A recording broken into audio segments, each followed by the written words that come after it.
Good morning, everyone. I think we'll get started while you work on your breakfast. I'm Brittany Monticello from Sanford Health. Thanks for coming out today. We have a great crowd.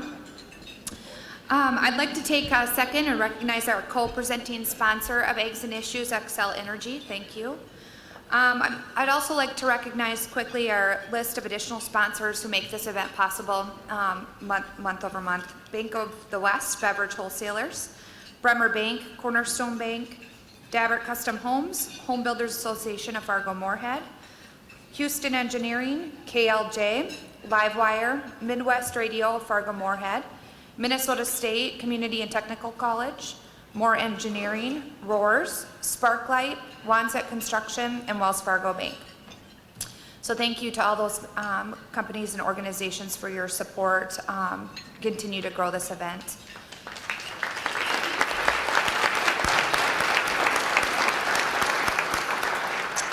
So throughout the event and today, please use the hashtag FMWFEggs to share information from today and help us grow interest and support of this event. Before we get started today with the update from the superintendents, I would like to mention a few notes about next month. So next month's Eggs and Issues will be held at the Doubletree by Hilton and West Fargo Conference Center, opposed to here. So stencil that in your calendars. We'll still have breakfast and coffee from 7:30 to 9. We're just gonna move locations. Next month, so in October, we're gonna focus on the route to removing barriers for employment in the United Way's Workforce Transportation Project through an innovative collaboration effort among the United Way, Cass County, Matt Bus, the City of Fargo, and private businesses and investors that are creating an on-demand bus service technology that's been launched. I think it'll be really, really interesting. So hopefully you can join us October 1st in Doubletree. With our focus on K-12 education today, we want to take a moment to highlight the Chamber's Young Entrepreneurs Academy, YAY. It's a 25-week after-school program that takes students in grades 6 through 12 through the process of creating a business, all while keeping while they develop 21st century skills that will set them up for success in the future. If you know a student who is creative, dedicated to their ideas, and eager to learn the ins and outs of developing a business with other students from across the area, please encourage them to apply. It's a great opportunity. Katie Ralston is the contact at the Chamber for that program. So today we are very fortunate to have our amazing superintendents present with us. Prior to being named superintendent, Brandon Lunex served as the Assistant Superintendent of Finance and Operations for the Moorhead Area Public Schools from July 2014 through December of 17, when he was named the interim superintendent. Brandon was officially appointed superintendent in March of 2018. Please help me welcome Brandon to the stage.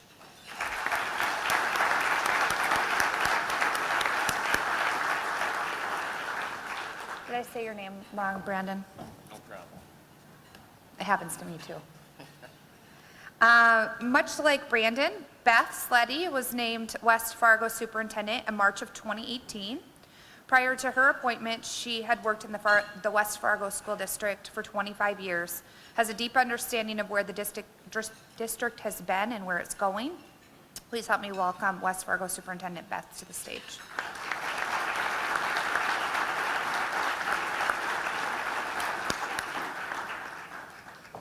Rupak Gandhi was also hired as the Fargo School District Superintendent in March of 2018.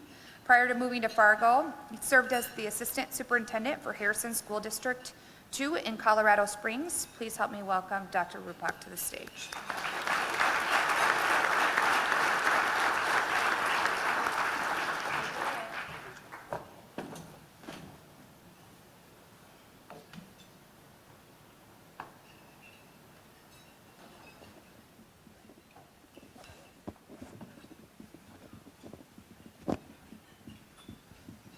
Good morning, everyone.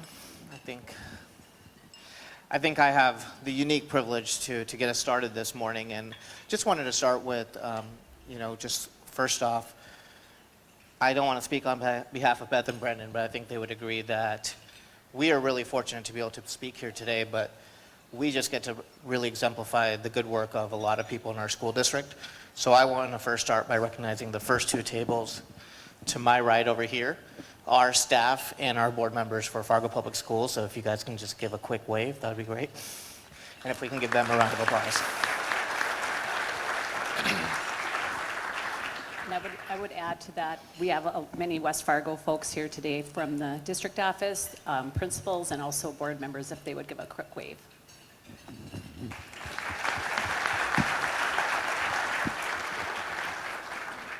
And my crew is in the back, if they could do their wave as well.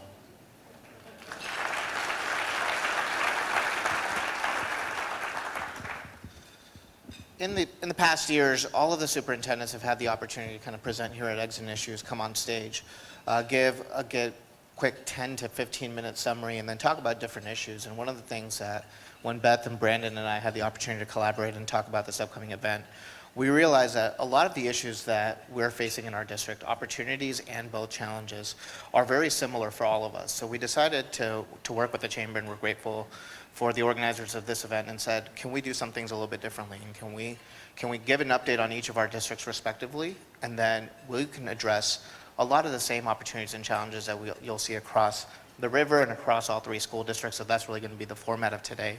And I think what that will allow us to do is also allow us to get into question and answers. So instead of getting repetitive information, maybe we're able to answer more questions from the audience. So with that being said, I'll go ahead and kick it off with just a brief update about Fargo Public Schools. So in Fargo Public Schools, our mission is to educate and empower all students to succeed. We serve over 11,500 students in our school district, and we're led by a strategic plan that's comprised of 7 strategic initiatives, which are student achievement and growth, STEAM, positive school culture, engagement and experience in co-curricular activities, community outreach, equitable resource and funding, and then most importantly, continuous improvement and accountability. In Moorhead, our strategic initiatives are focused on pretty similar, but they take a little different turn. But we want to focus on the culture of learning and creating a 21st century learning environment. We want to build comprehensive and all-encompassing schools. We want to provide equitable educational facilities, meaning that no matter where you go to school, those facilities are the same, and the technology tools in those schools need to be equitable as well. We want to provide programs that reduce and eliminate the socioeconomic identifier as a predictor of success. We want to make our environments safe, and we want to provide an environment that's safe and secure for all students. And then the last one is we want to provide a process to provide quality professional development for our staff, and also retention of those same staff. So those are our anchors as we move forward. And one thing I'd like to add to that is this January we will be taking on a new strategic planning process as the year progresses and moving us into the future. West Fargo Schools has really a very simple strategic plan that's around 3 goals. And our job as educators and leaders in West Fargo is to educate our students for tomorrow's world, not the world that we all grew up in. So our goals are really very comprehensive. Goal 1 looks at what we want our students to know and be able to do. It revolves around ensuring that every child, regardless of the school they attend or the neighborhood they live in or the teacher in front of them, that they have the opportunity to the same guaranteed and viable curriculum, regardless of where they are.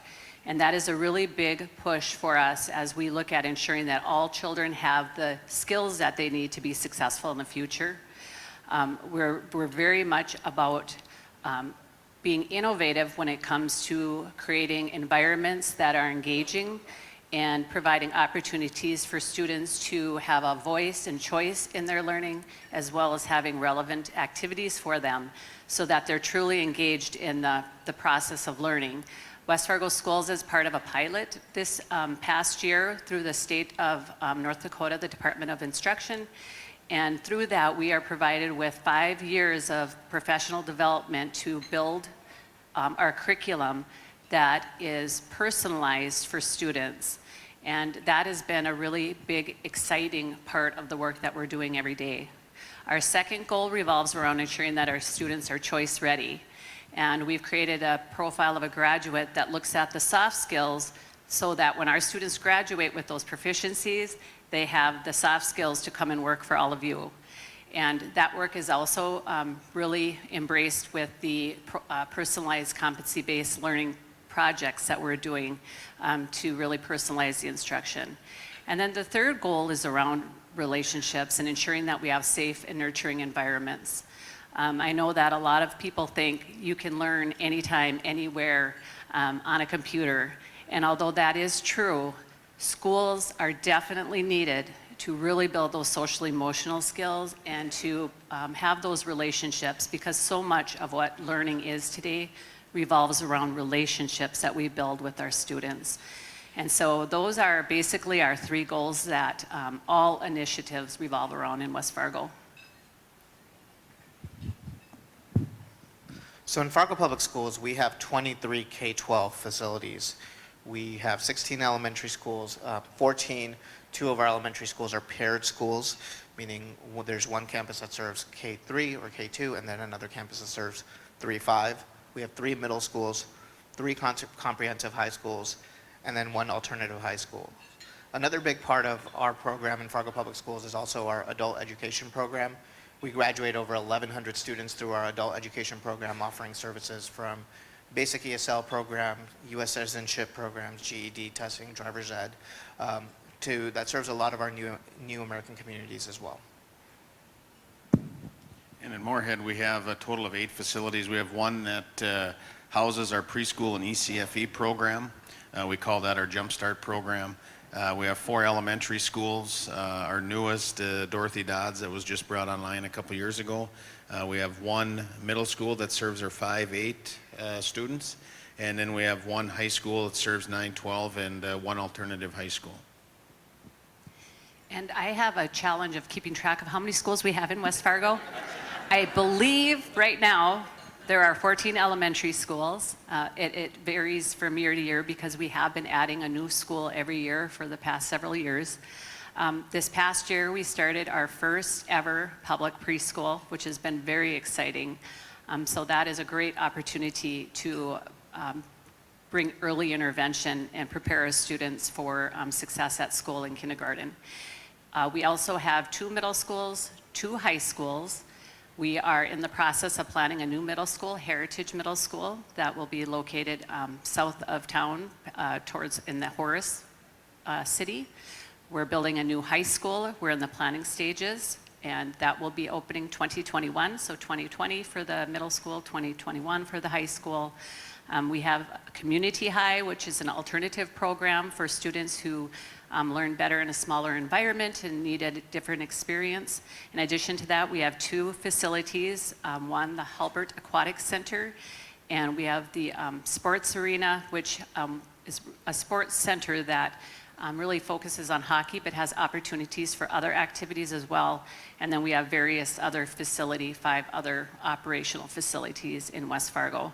This past summer, we had 11 building projects happening at one time, including 2 turf fields that were installed and are absolutely beautiful, additions to some of our elementary schools, and a few other projects when we look at our new middle school and new high school, taking a lot of time planning for. First day enrollment for this year. So currently, Fargo Public Schools serves as the 2nd largest school district in North Dakota. I don't think that's going to last much longer at the rate West Fargo is growing. We have our first day enrollment this year was 11,513 students, and as you'll kind of see on the slide behind us is that it's pretty much a breakdown, almost an equal breakdown between our elementary students and our secondary students as well.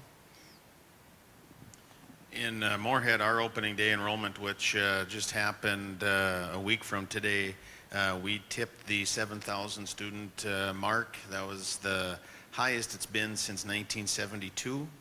Our elementary enrollment, which serves our K-4 population, is just over 2,800 students, and our middle school enrollment, which is again our 5-8 population, is just over the 2,200 mark.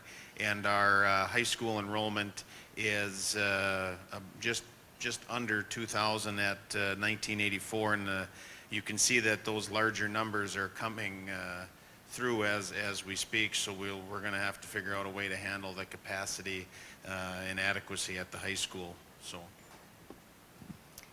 And as Rupak just mentioned, we are growing between 400 and 600 students a year.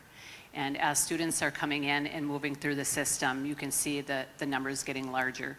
This year, we are 12 students behind Fargo as of the first day of school. And you know, those numbers change every day. It's been very exciting, but it also is also a very big challenge for us to keep up with that growth. We are looking at 1,043, 48, something like that, kindergartners that came in.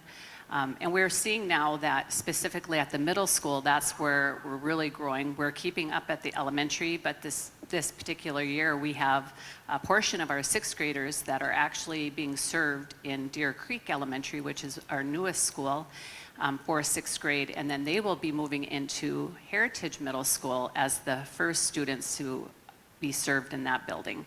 So very exciting, a time of growth and a time of opportunity. So as we look at our student demographics in Fargo Public Schools, we are comprised of a 10% gifted and talented population, 14% special education, 8% English language learners, 1% homeless students, and a 32% free and reduced lunch population. And in Moorhead, our student demographic looks pretty similar, except we're a little higher on the special ed. We have about 19%. We have 8% English language learners as well. We have 1% homeless, and we're at 40% free and reduced. And the thing that I always comment when we talk about our student demographic in terms of an area that is underrepresented, it's that homeless population, and we are continuing to try to find ways to get those folks or those families to identify so we can get them the proper services that they would need. It's not often easy to admit that you are in a homeless situation, but it's our job to get those folks identified so we can serve them the best we can. The demographics in West Fargo look very similar to Fargo. I noted that all three of us, we do have the same percentile of English language learners with the 8%. West Fargo varies year to year between 29 and 30% of our students qualifying for a free or reduced lunch. But overall, I think we have a lot of similarities, and we work together on how to serve specifically when you speak of the homeless. If we have a child's home school is West Fargo and they're homeless and living with another family in Moorhead, for example, we do everything we can to get them to their home school so that at least one thing in their life is stable. And we do a lot of collaborating when it comes to our homeless population. We also have an opportunity to collaborate a lot on staff, and whether it's professional development or looking at resources. Fargo Public School serves as the 4th largest employer in the community in the FM area. We have just about 3,300 employees, about 2,200 regular employees, and about 1,100 temporary employees. And in Moorhead Schools, we are the largest employer in the community of Moorhead. We currently have just over 1,000 employees on our payroll, and of those 1,000, 530 of them are teachers. And West Fargo is the 5th largest employer with approximately 3,100 employees. I know that this past summer and into this fall, we've hired well over 100 new professional staff alone. That is not including our classified support staff or other consulting services that we may need that come and work in our district. We are currently looking for bus drivers. Anyone? Anyone? Really not kidding. Need bus drivers. So, yes. So Fargo Public Schools' general fund balance is around 165 million or so, and then we're a little over 200 million when you take a look at all of our funds combined. The primary sources for K-12 education, especially in our school district, are state, local, and federal funds, and that you'll see a breakdown of that on the chart behind us. Our expenditures are primarily salaries and benefits. 80% of our expenditures are on salaries and benefits, with around a 20% operational cost for everything else. In Moorhead, with us on the Minnesota side of the river, we have a little different funding formula, so things are a little bit different, but the way our revenue and expenditures break down across the school districts are pretty similar. But the big difference that we have on the Minnesota side is that a majority of our revenue, 83% of it, comes from the state, and 10% of our revenue comes to us locally. And so I can't emphasize enough the support that we need and that comes from the state in terms of legislative action and how they support K-12 education. If we have a difficult year at the state legislatively, we're going to have a difficult year locally, because you can see how that revenue breaks down and where it's coming from. So we can't emphasize enough the importance of that state support via the legislature. And then 4% of our funds come from the federal level as well. Our expenditures break down pretty much the same. 7 to 8% of our expenses go to salary and benefits, and 12% of our expenditures are coded as services, while 5% is coded to capital. West Fargo looks similar to Fargo. We have some differences, however, in that we, with our funding formula, and I go to maybe to the next slide, we're really becoming more and more strapped because of being paid on the year previous. So for the students that are coming in, even though there are some extra funds for rapid enrollment, we do really struggle to keep up with staffing our new schools. And you can see that we're at 84% of our overall budget that goes to just staffing and benefits. And it does make for some challenges for us to stay ahead of it each year that we're opening a new school, to serve the students and to pay all the bills and to make sure that we have the resources that we need for our students. So I think at this point we can start talking about some of the unique challenges or opportunities that are consistent across all of our districts. And one of them is just growth and our long-range facilities planning. There's two elements to this. One is funding, and then second is just the geographic proximity of how our city is located. So to what Beth was just saying in terms of funding, is currently in K-12 finance in the state of North Dakota, or prior to this past legislative session, your funding was based on the amount of students you served the previous year. So when you are growing as a district year after year, you're serving every student that's coming into your district. That's more than the students that you served the previous spring, are students that you have to find ways to be able to serve with the dollars that you have. And that lagging formula has been a challenge for a lot of our growing districts across the state. The second piece is just the need for additional buildings. All three of us live in very linear communities, and we know that currently all of us are experiencing more growth on the south side of our communities than we are on the north side. So how do we continue to manage that growth when that growth is only happening on one side of your town? And then last is that we know that our rate of growth is going to be dependent on how many homes and how many families move in, and a huge part of that conversation is, are they living in land that's flood protected, and are they building homes that are flood protected as well? So although we have a steady rate of what we think we might see for growth, for us it's about 60 students a year. It might be 400 to 600 students a year. That can exponentially change with what happens if and when the diversion project goes through. We have exciting opportunities for collaboration, and I think the reason why we are here together today is really to tell you about all of the ways that we are trying to use our resources to benefit students in a way that is efficient and providing the very best opportunities when we do that. One of the ways that we are doing that is through our career pathways and career and technical education.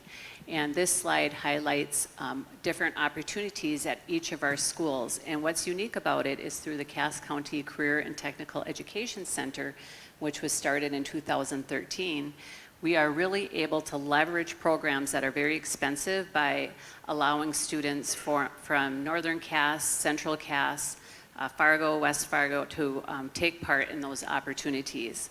And we are continuing to meet and to collaborate on how we can even do better and provide more opportunities for students to explore areas of passion and interest, possible careers for their futures, and really provide our community with the workforce that they're going to need, because we do know that there is a workforce shortage. And so we're continuously talking with NDSCS, M-State, each other, and it's very collaborative. It's not an environment of, we'll get this for our students and we'll be the best. Those days are not productive for anyone. So really reaching out to the community, reaching out to our partners to bring these opportunities for our students. The one focus that I believe all three districts are emphasizing this upcoming school year and more than likely in the past as well is the importance of social emotional learning. And although all three districts might take a different path in terms of different programming under that umbrella, we all believe and feel that addressing the social emotional learning or that aspect of developing the whole child is critical as we move forward. And I think Beth touched on it earlier, talking about the value of relationships and some of the programming that we've put in at Moorhead, and I believe, I can't speak for the other two districts, but the things that they've done as well is focusing on developing the whole child and not overlooking the importance of developing those relationships with those students and families.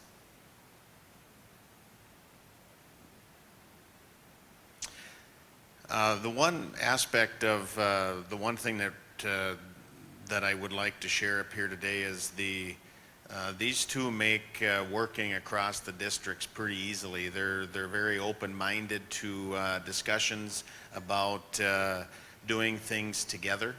And the one thing that we found in our discussions over the last year is that our needs are very similar, no matter what side of the river we're on. And the thing that's been refreshing is that we've had conversations in how can we improve our professional development. Is there any resources that we can share?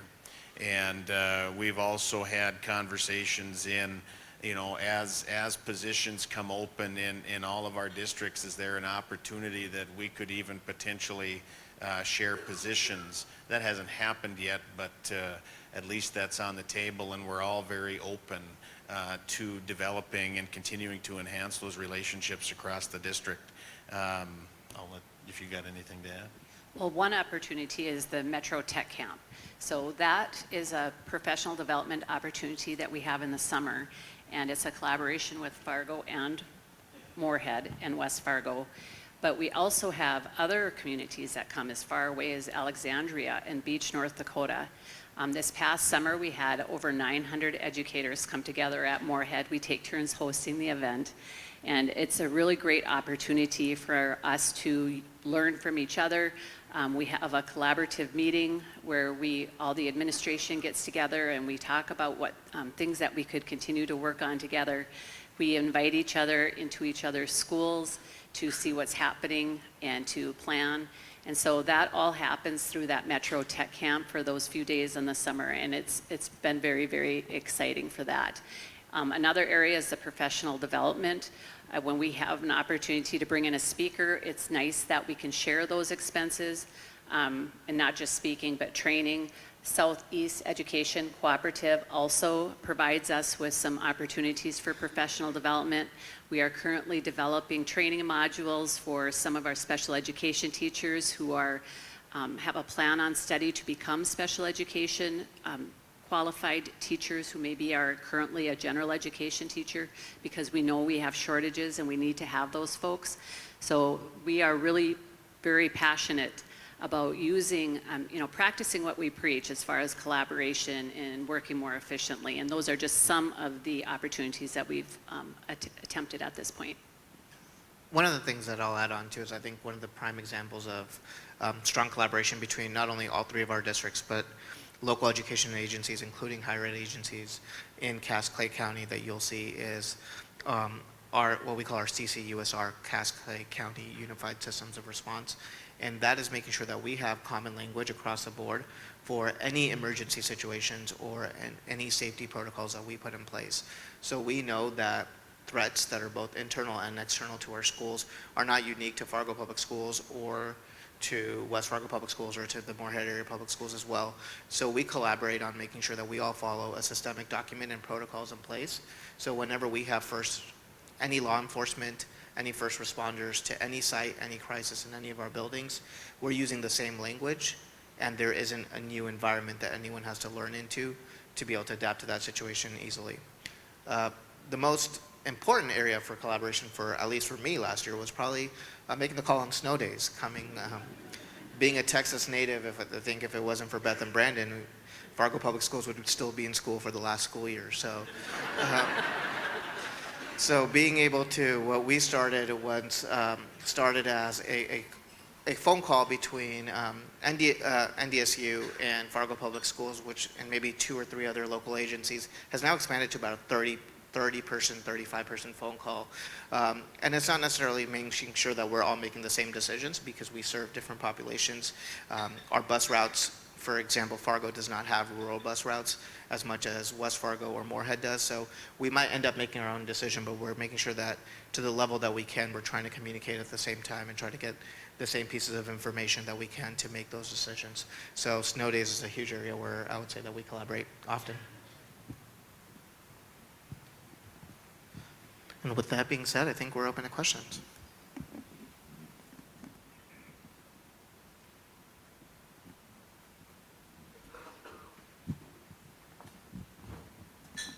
Thank you guys for that information. It's amazing how much the schools have grown, even from last year when you were here.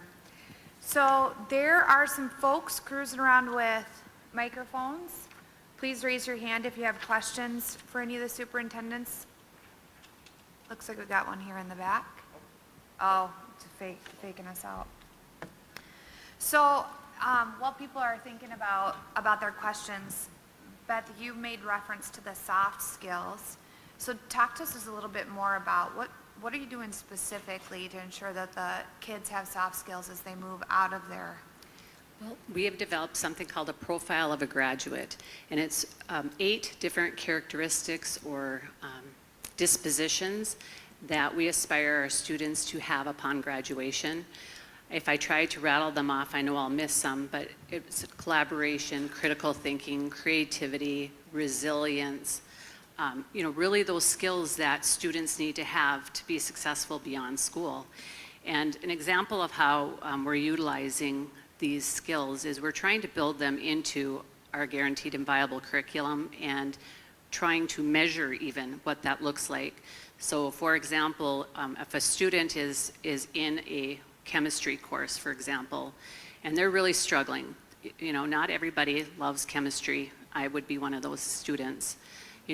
Are there skills that they can show in addition to, I need this course, I may not need this course for the path that I want to take, but I do need to take this course, and opportunities for students to really reflect, to be reflective, to be resilient, to show that they're able to, power through and have a positive attitude. And when teachers can bring those things out, I know this isn't fun for you, but look at how resilient you are being. Look at how you are being so collaborative in your group, and you're really offering another perspective to the group, but bringing those skills out in other ways, and really practicing those skills and allowing the student to reflect on where their strengths are and where there are areas that they can work on.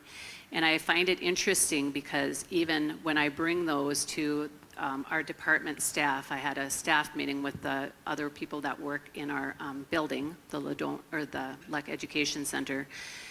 It really is interesting because as adults, we sometimes have to take the high road, collaborate, be willing to look at someone else's perspective. So it's really brought interesting conversations to the adults as well.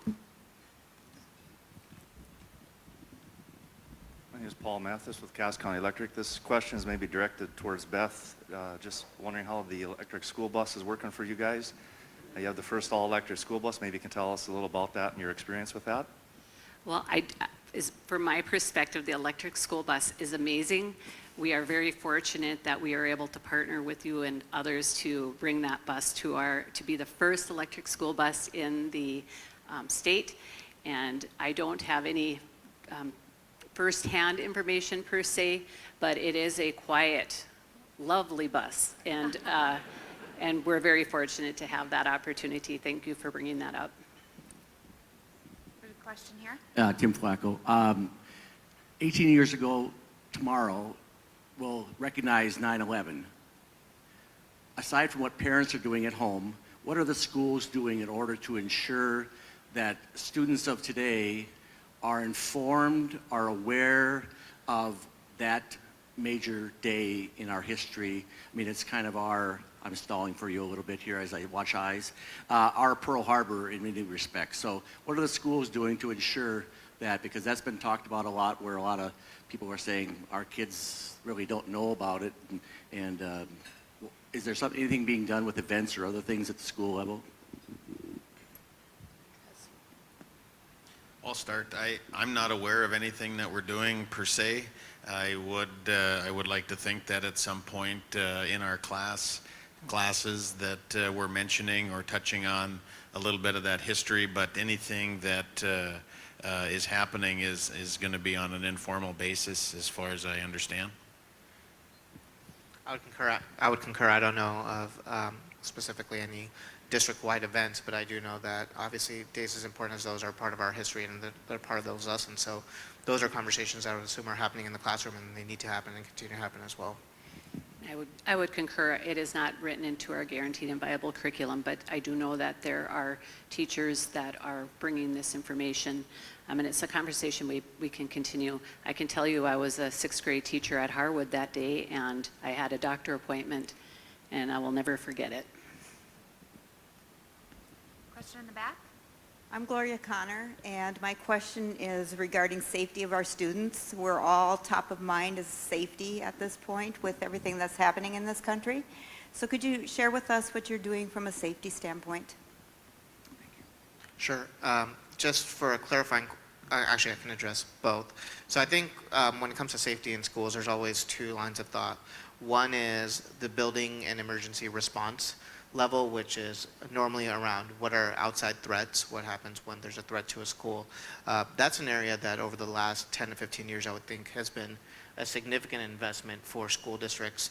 That has, those increasing threats is what's led to organizations such as CCUSR that I mentioned before, to make sure that we have plans. All of our districts, we do drills, not only with each of our students, but we also do large-scale drills at one of our high schools as well. So every year in Fargo Public Schools, we will do what we call a unification drill, which we will act out any external threat and carry it out, and then reunify students from an elementary school at a high school. We will get our high school students sometimes to also act as parents, act in different situations, so we can respond to those crisis scenarios and make sure that we're providing updated training accordingly.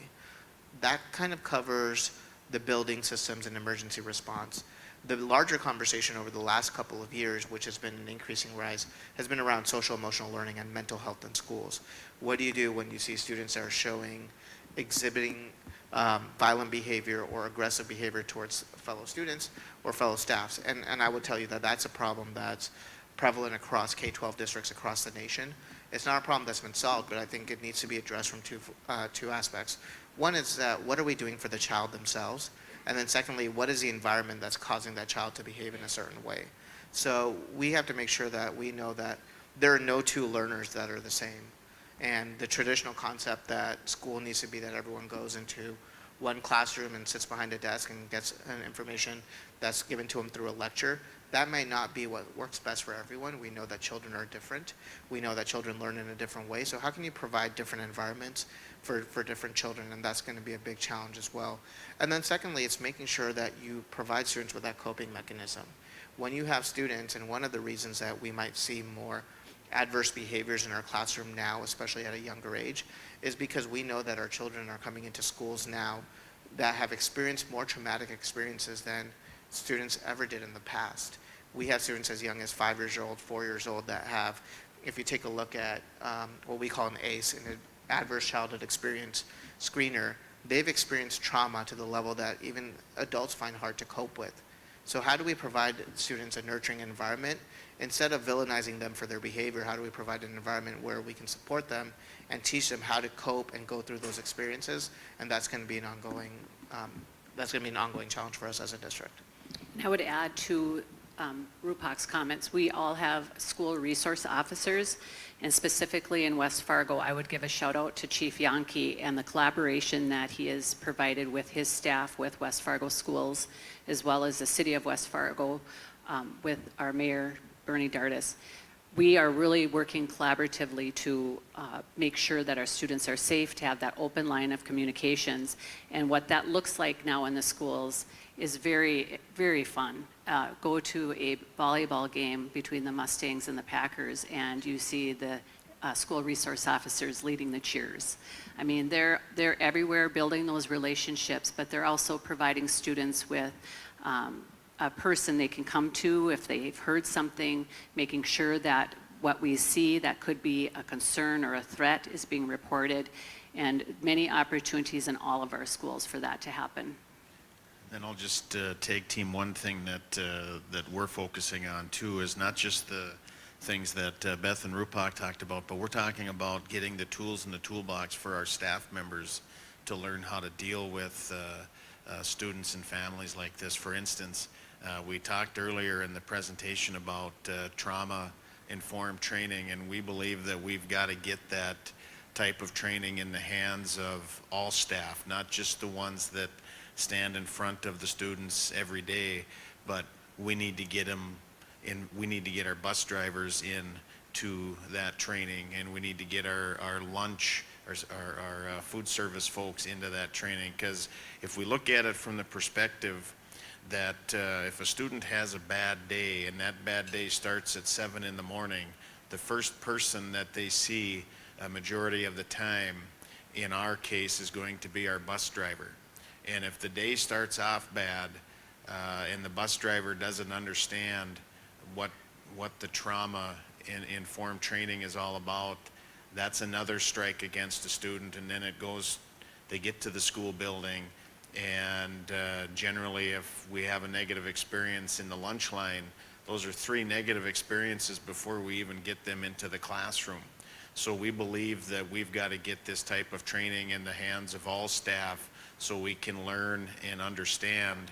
Like Rupak said, no two learners are the same, but the circumstance in which what causes those types of behaviors, there might be some similarities. So we believe that we've got to get those tools in the toolbox for our staff to deal with those students and families as well. I think one thing that's important for all of our districts to know is any safety-related incident is one too many, and we agree with that. But know that because of how rare those circumstances are, they do get magnified. They get magnified in conversations, they get magnified in the media, they get magnified in just even situations such as today. We each serve districts that serve 7,000 and 11,000 students respectively, and we have more students coming home every single day that had a fantastic learning experience. But those aren't necessarily the conversations. It's when one student might have an adverse experience in the school or might act out that gets that conversation. So I do want to acknowledge all staff at all of our districts and then all of our students as well, where that's not a problem, because I think sometimes just a conversation allows it to become what we call a crisis or a problem at a larger scale than it really is. Good morning, Trina Hall from Concordia College. First, I wish to say thank you for modeling such dynamic collaboration. It's really refreshing and exciting to see.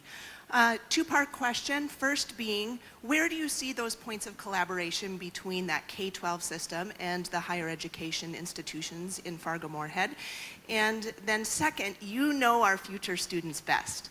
What is most important that we need to keep in mind as they become our students? We have several collaborations right now. As we mentioned earlier, North Dakota State School of Science, we are collaborating with them on providing services to our students across our districts. We are having the conversation about Career Workforce Academy and the possibility of that collaboration, and that's been an ongoing conversation. We are part of advisory councils with our different universities where we collaborate on how to, what our students need for training to come into the education field. We have student teachers all across our districts. So there is a lot of different collaboration. Maybe we all want to respond to that question first. Sure. I think across the board, I would first and foremost say secondary options and post-secondary options is going to be the biggest area for collaboration. Whether that looks in terms of working with higher ed to offer more dual credit and advanced placement opportunities in the schools, or whether that looks like offering opportunities that are more focused on specific trades or industry certifications. We really would, and I know we have all had conversations like this, we would love to work towards a model where most of our students or high school students can graduate with either a couple years of college under their belt or an associate's degree, just better preparing them to be able to go into the workforce or go into their post-secondary options in a meaningful way. I think the second piece of your question was a profound question, which was, what do our students need? In my experience in my career, and this may be different, is I think students need choice. Our students do better when they have ownership over their own learning and they can pick their pace and the way they want to go, which is why you'll see all of our districts moving towards personalized learning, providing them with some of that choice. And that's no different than when you graduate college as well. When you take a look, there's always been this notion around following high school, you should go to college, and then maybe you should go to a technical school, or maybe you can go to post-college and then go into the career. It's not linear. It needs to be more fluid. We know several students that might choose to graduate from high school, go work in an industry or go get an industry certification, work, and then decide to go into a four-year institution and pay for that without taking on as much student debt as they would have before. Whatever those cases are, it doesn't need to be a linear process. It needs to be a more fluid process. And I would, when we're, I was thinking while he was talking, I shouldn't do that. It'll come back to me. That's okay. In Minnesota, we're pretty fortunate already with MSUM and Concordia and M-State. We have PSEO agreements already in place. We have college and the high school dual credit options. So we have those things. And personally, my son, who was a senior last year, graduated with a lot of those credits in place that allowed him to transfer those into his next venture or university of choice. But the thing that I'd like to just elaborate on, I agree with everything that Rupak and Beth said. I think the one thing that I'd like to see our students come out with is that enthusiasm and that zest to keep wanting to learn. And bigger than that, I can't overemphasize enough the ability to understand what resiliency is, because there's always going to be those bumps in the road and things aren't always going to go their way. And sometimes it's easy when you're transitioning to college, you're moving away from home, and something doesn't go right. So the easy thing to do is to go back to where you're comfortable, right? I'd like to see our students be able to have that resiliency, that if there is a little speed bump that they encounter, that they have the skills in place to overcome that and continue to move forward, because it's easy to go backward and go where you're comfortable. It's even harder to continue to move forward and basically tell them that it's okay if you fail. You just got to keep going after what you believe in. So that's one of the things that I would like to see us continue to push down. Hard to measure though, but. You prompted my memory. The resilience was what I was also thinking about with students, but I think what they really need in addition to that choice and the voice is relevance. Kids, students, adults want to do work that is relevant and meaningful, and they want to do important work. So providing authentic, real world problems and opportunities to solve those problems, and to fail, and then to, through an engineering design process, try again, redesign.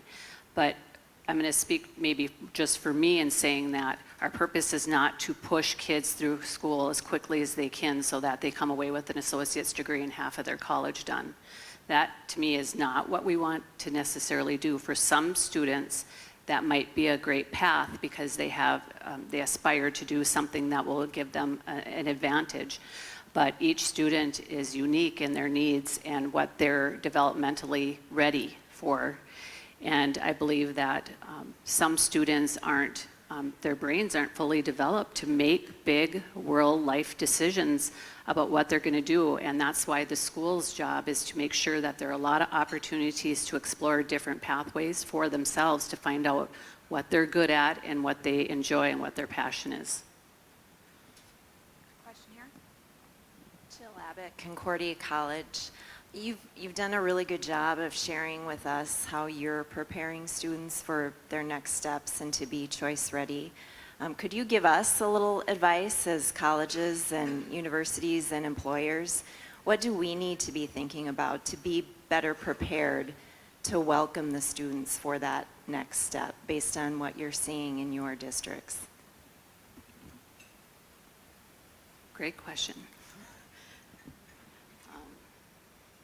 Well, I think, Jill, one of the things that would be nice as a student that comes out, you know, we're pretty scripted too in terms of the amount of credits you need to graduate and those kind of things. And we talk about how we need to be flexible and allow those students that meaningful learning. I think in the college, as you intake those students, there's a lot of things that, you know, you have to have a prerequisite course to take this, and if you take this, then you can get into that, and maybe the same type of system has to be there as well to allow those students for choice as they enter into their freshman year, because if a student's engaged and it's relevant, like Beth said, the chances of you keeping them an engaged student will increase your success for graduation as well, which will then have a positive effect on all of us moving forward.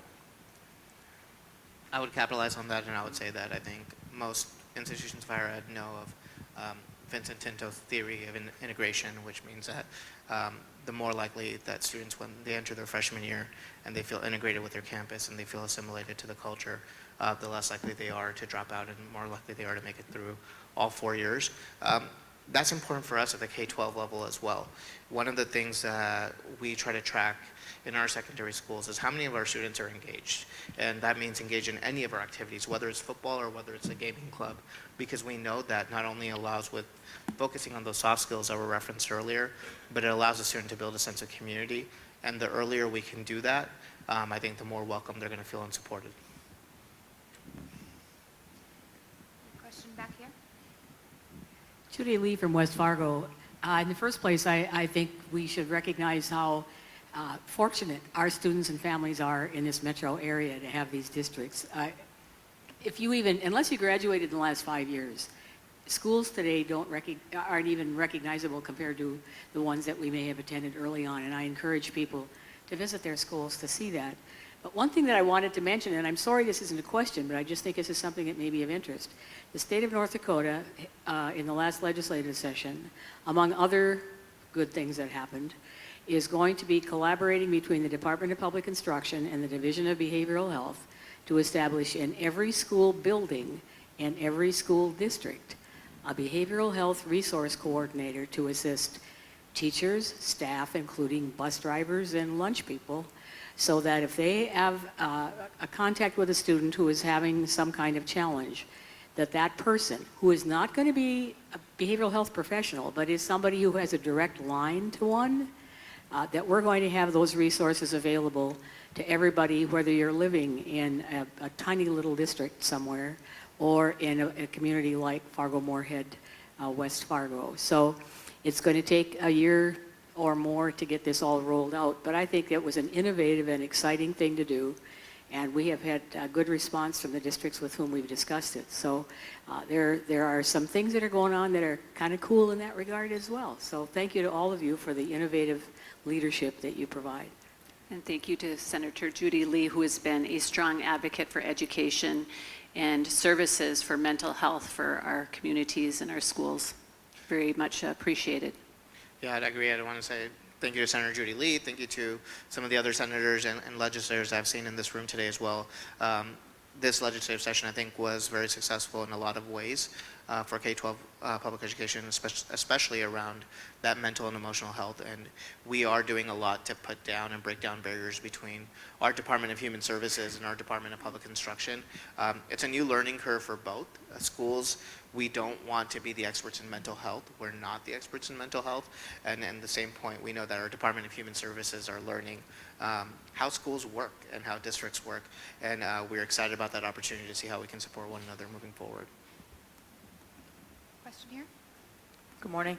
My name is Mara Wessel, and I'm just wondering, first of all, thank you so much for being here today and giving that presentation. I appreciate that. My question is, I'm just kind of wondering about what's being done in the 3 districts to make sure that the LGBTQIA plus students are being supported and are feeling safe in their schools, as well as what's being done to educate teachers and staff and just in general the people in the schools. What's being done in your districts to make sure that they're educated on the issues of LGBTQIA plus youth? That is a really great question. And in West Fargo, our focus is really on providing safe, nurturing environments for all students, that all students are safe, that they can be who they are, and to not be bullied and harassed. So we do all have bullying policies in place. We do bullying training every year that every staff member in the district is required to take. That really helps ensure that. I know that we have different types of clubs and organizations that students can take part in. But one area that is a little bit newer to us is we do have some students that identify as transgender. And how can we ensure that they have the same rights and abilities to use the different bathrooms and showers and some of those places within our schools. And so one thing that we're doing is, again, we're looking at all students. And so Deer Creek Elementary has been built so all of the bathrooms are freestanding, full walk-in bathrooms with doors that go all the way to the floor. And students can choose whatever bathroom in that lineup. The hand washing is is common, so that is a community wash space. But what that really does for us is it provides every student, whether they are transgender or maybe not feeling that well that day or a little bit shy, the privacy that they need. It allows for a teacher, a female teacher. When I taught at Harwood, all the teachers were female, and if the principal wasn't in the school, who goes in the boys' bathroom to see what's going on in there? It allows for the teacher to monitor. It eliminates that opportunity for groups to bully other students in the restrooms. It really provides a lot of opportunity for that. And then in addition, in our locker rooms and such, having privacy. I don't know anybody that really enjoys a group shower. So it is a benefit for everyone to have separate showers. These things come at a cost, and going back and providing these in our buildings is very expensive, but as we are looking forward, those are the conversations that we're having. Again, every child should come to school and be able to learn in a safe environment, free from discomfort because of some of the issues that adults maybe aren't aware of. And so we have a lot of conversations around that. In addition, we've hired a diversity coordinator that is going to we want to be more purposeful about the education that we're providing, about the curriculum that we're providing, and we've designated a person to look at all kinds of diversity to really embed that into our schools and provide a better experience. A lot of the similar things, I'll start with the staff education piece. Our systemic professional development in Fargo Public Schools is called Teach to Learn, which is we offer a variety of different opportunities for staff to come and take professional development to earn continuing education units on a variety of different topics, starting from classroom management to engagement strategies, and that was one of the topics I was offered last year as well.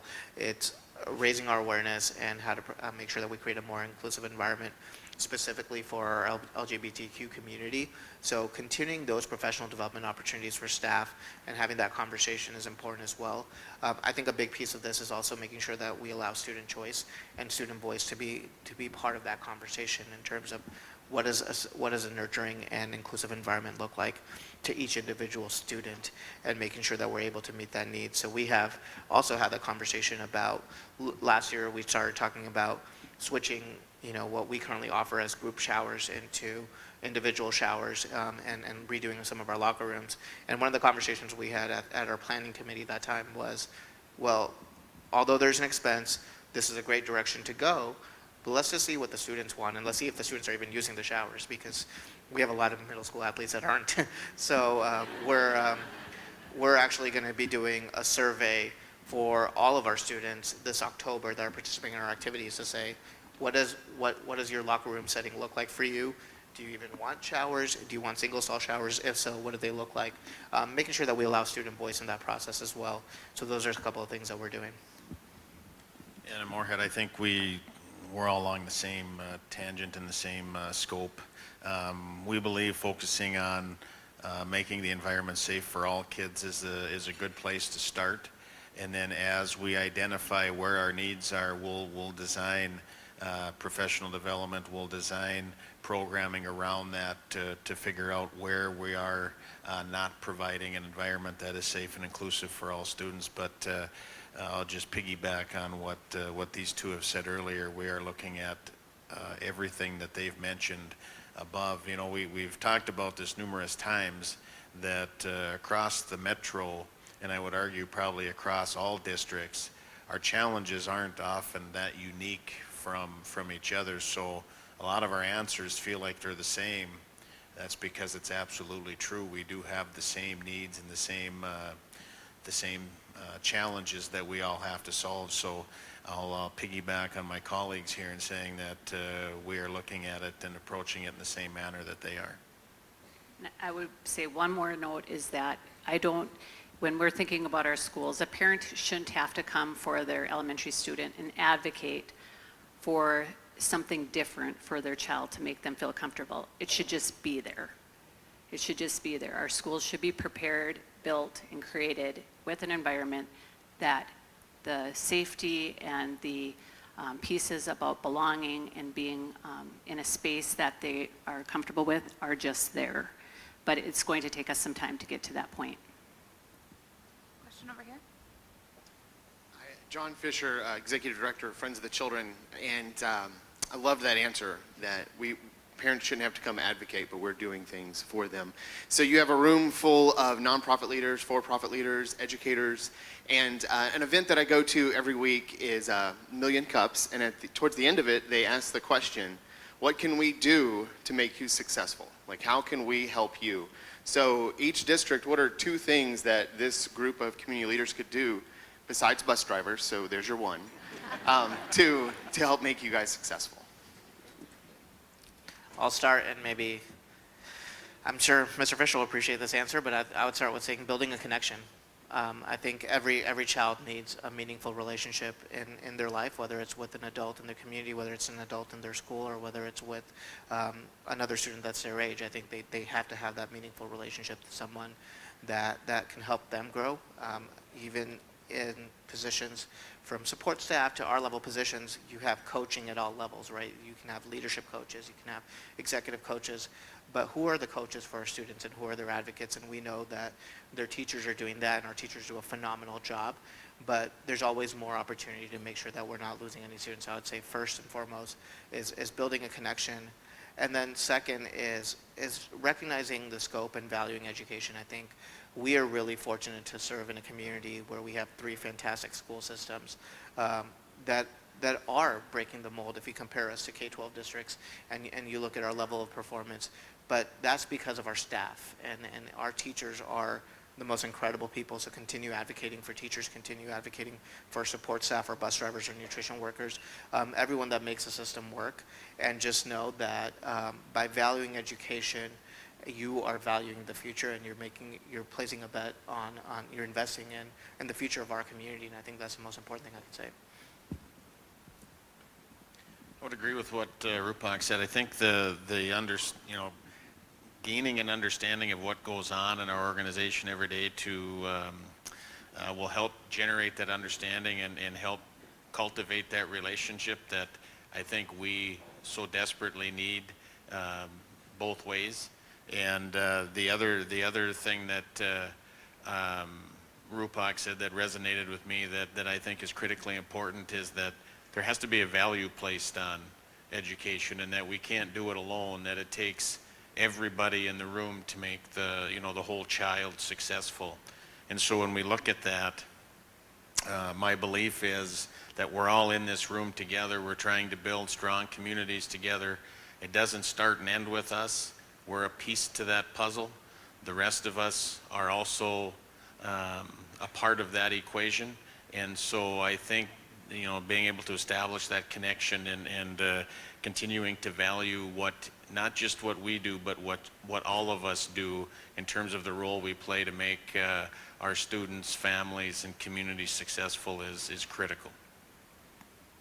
Yes, and continuing to partner with us. Just your presence this morning that you want to hear from us is very powerful for me, and I know it is for them as well. But partnering with us, because as we're looking to changing education in the future and providing more innovation, relevancy, we also want to provide opportunities to explore different career pathways. And it could mean opening your doors or coming into our classrooms and working and partnering with us to raise the students. We're raising these children. What they come away with is what opportunities we provide. So you've been so helpful, but it's going to take even more people coming together to make that happen. And we appreciate that very, very much, and your support that you offer when we ask you to come on a committee to study, say, high school academies, which will be a study in West Fargo as we're looking towards personalized learning for our high school students. To come to those committees and voice your opinions on things. Tell us what you want for your businesses. Tell us what you're missing and what you need, and partner with us. We just appreciate your time so much, and those opportunities to come to work on our different committees that we have over the course of the year. I'm going to give a bonus answer out there because we have 3 superintendents that were asked, what can the community do? So with no referendums on the ballot, I'm just going to say vote yes if and when the time comes. And I would also add, don't believe everything you see on TV or read, because sometimes we aren't able to comment. Question in the back? Yes, Beth Postma, Fargo Public Library. And as we hear about the challenges or the negative bits in the news, would like each of you to perhaps speak a little bit about academic excellence and particularly structural supports for gifted and talented programs. West Fargo Schools has a gifted and talented program, more for our K-5, in that we build it into extending their guaranteed viable curriculum. So they're getting their guaranteed and viable plus enrichment activities. We do have some students, we have screeners and we have assessments that we use for some students who really, truly are beyond their academic year. And we do provide opportunities for specialized instruction in those areas. As we move into the middle school grades, there are more opportunities for different courses, and again into the high school. But we believe that the personalization of learning is going to allow students to really work with their own pace and to provide opportunities for more flexibility with those gifted education programs. And again, we have a lot of advanced classes at the secondary school for students to take part in and come away with 1 or 2 years of college under their belt and really to be able to progress that way. That comes to the top of my head. But one other point I would make is that we have to be very careful about who we're identifying, and if there are if our assessments are not accurate or if they're biased, there are students who are truly gifted that aren't rising into that category because of how our assessments are set up. So as West Fargo looks at those numbers and who is qualifying for gifted services and who aren't, we are wondering if there are biases, and we're really working to overcome those, again, with studying what those biases might be and taking another look. Yeah, I think Beth took the words right out of my mouth. In Fargo Public Schools, we have 10% of our students identified as gifted and talented. I'll tell you 100% of our students are gifted in something or another. It's making sure that we can align them, and I think that's where our move towards standards-based instruction is critical as well, because I think first and foremost, what standards-based instruction does is takes a plethora of state standards that have to be taught, drills them down into certain essential learning outcomes, and then it doesn't put any two students on the same playing field. It says work on that essential learning outcome at your pace, and then when you master it, you can move on to something else. If you don't, you can relearn, remaster, and go at your own pace. And that really allows us to break down traditional systems of tracking kids who are gifted versus who are not. As we have a strong gifted program, we have strong AP and dual credit course offerings in our schools. A conversation for us, and not just in Fargo Public Schools, but across the nation in K-12 education needs to be, are there biases in the screeners? Do the students that are taking our advanced level classes reflect our student population? Are they equitable across the board? And right now you'd probably say the answer is no.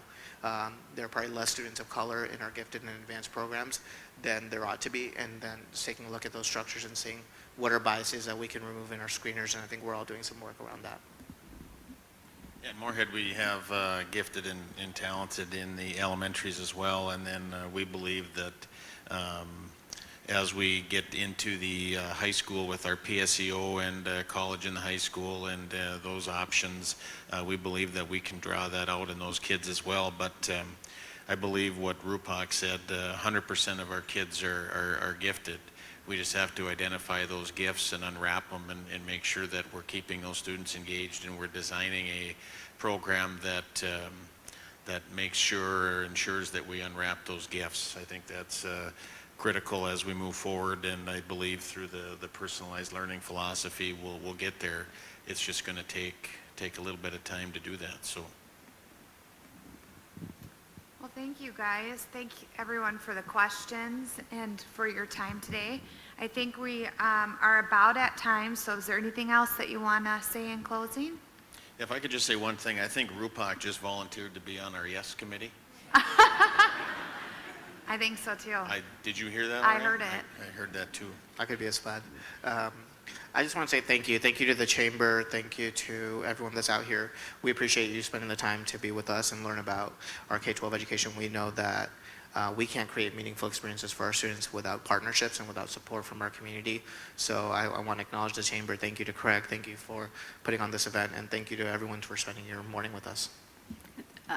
Thank you again, and thank you for all your support. As first-year superintendents, we meet monthly, if not more often, and we all have talked about the community supports through our city government and our police departments and people in the business world, our parents, very supportive. And I would say that we all would say we're blessed to be in this region where education is so highly valued and our students come first. And I am very blessed. So thank you so much for this opportunity. And appreciate the three of yours collaboration and moving our academic setting for our kids forward. That's amazing. So as a reminder, if you're interested in learning more about the YAY program or know a student interested, please reach out to Katie Ralston. Also, don't forget, next month we're going to be at the Doubletree by Hilton at the West Fargo Convention Center. For more information, you can check out the fmwfchamber.com or the bridge. Thank you. Have a good day.